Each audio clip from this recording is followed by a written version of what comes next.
Kendaraan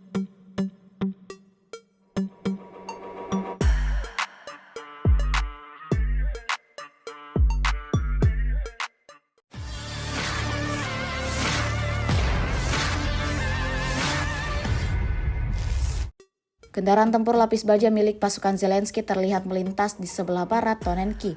Setelah drone pengintai berhasil mendeteksi pergerakan kendaraan militer infanteri angkatan bersenjata Ukraina, pasukan Moskow sigap mengirimkan serangan.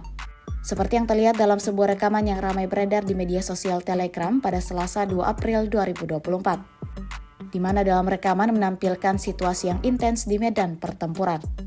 Terlihat adegan kejar-kejaran antara kendaraan tempur lapis baja Ukraina dengan sejumlah ledakan yang dikirimkan pihak Rusia.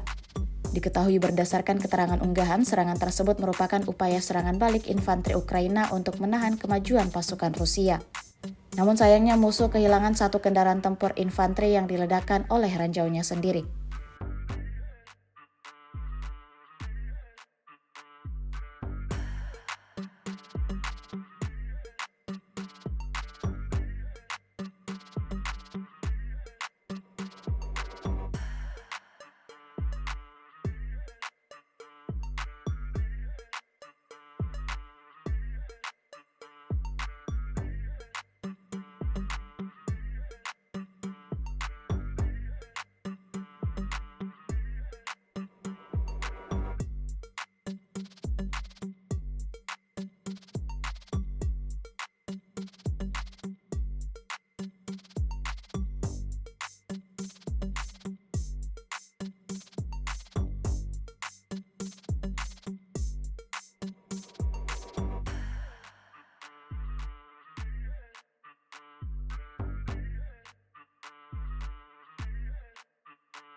Download Tribun X sekarang, menghadirkan lokal menjadi Indonesia.